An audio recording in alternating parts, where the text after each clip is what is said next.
ಉಪಚುನಾವಣೆ ಕರ್ತವ್ಯಕ್ಕೆ ಬಂದಂತಹ ಸಿಬ್ಬಂದಿಗೆ ಬಿಗ್ ಶಾಕ್ ಎದುರಾಗಿದೆ. ವಾಶ್ರೂಮ್ ಇಲ್ಲ, ಕುಡಿಯುವ ನೀರು ಕೂಡ ಇಲ್ಲ, ಸಿಬ್ಬಂದಿ ಹೈರಾಣಾಗಿ ಹೋಗಿದ್ದಾರೆ. ದಾವಣಗೆರೆಯ ಭಾಷಾನಗರದಲ್ಲಿಯೇ ಒಂದೇ ಕಡೆ 6 ಬೂತ್ 6 ಮತಗಟ್ಟೆಗಳಿದ್ರೂ ಕೂಡ ಯಾವುದೇ ಕನಿಷ್ಠ ಸೌಲಭ್ಯಗಳು ಸಿಗ್ತಾ ಇಲ್ಲ. ಇನ್ನು ಸಿಬ್ಬಂದಿಗಳಿಗೆ ವಾಶ್ರೂಮ್ ವ್ಯವಸ್ಥೆ ಕೂಡ ಮಾಡದಿದ್ದಕ್ಕೆ ಬೇಸರವನ್ನ ಹೊರಹಾಕ್ತಾ ಇದ್ದಾರೆ.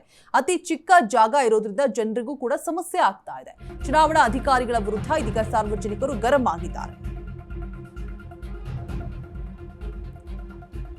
ವಾಶ್ರೂಮ್ ಕೂಡ ಇಲ್ಲ, ಕುಡಿಯುವ ನೀರು ಕೂಡ ಇಲ್ಲ, ಸಿಬ್ಬಂದಿ ಹೈರಾಣಾಗಿ ಹೋಗಿದ್ದಾರೆ.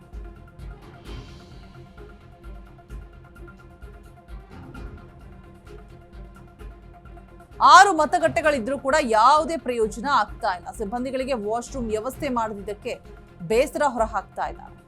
ಅತಿ ಚಿಕ್ಕ ಜಾಗ ಇರೋದ್ರಿಂದ ಜನರಿಗೂ ಕೂಡ ಸಿಕ್ಕಾಪಟ್ಟೆ ಸಮಸ್ಯೆ ಆಗ್ತಾ ಇದೆ. ಚುನಾವಣಾ ಅಧಿಕಾರಿಗಳ ವಿರುದ್ಧ ಸಾರ್ವಜನಿಕರು ಗರಂ ಆಗಿರುವಂಥದ್ದು.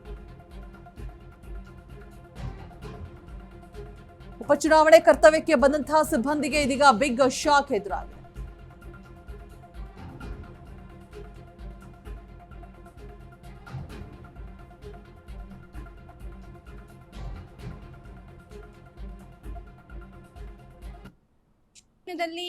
ಮತ ಬಿರುಸಿನಿಂದ ನಡೀತಾ ಇದೆ. ಆದ್ರೆ ಭಾಷಾನಗರದಲ್ಲಿ ಒಂದಿಷ್ಟು ಅಂದ್ರೆ ಗೊಂದಲ ಅಂತಲ್ಲ, ಚಿಕ್ಕ ಪುಟ್ಟಂತಹ ಬೂತ್ಗಳನ್ನ ನಿರ್ಮಾಣ ಮಾಡಿರೋದ್ರಿಂದ ಈಗ ಸಮಸ್ಯೆ ಇಲ್ಲ. ಅಂದ್ರೆ ಮಧ್ಯಾಹ್ನದ ವೇಳೆಗೆ ಅವ್ರು ಯಾರೇ ಸಂಜೆ 3 ಗಂಟೆ ನಂತರದಲ್ಲಿ ಒಂದಿಷ್ಟು ಕ್ಯೂ ಜಾಸ್ತಿ ಆಗ್ಬೋದು ಅನ್ನುವಂಥದ್ದು. ಯಾಕಂದ್ರೆ ತುಂಬಾ ಚಿಕ್ಕದಾಗಿ ಜಾಗವನ್ನ ವ್ಯವಸ್ಥೆಯನ್ನ ಮಾಡಿಕೊಟ್ಟಿದ್ದಾರೆ.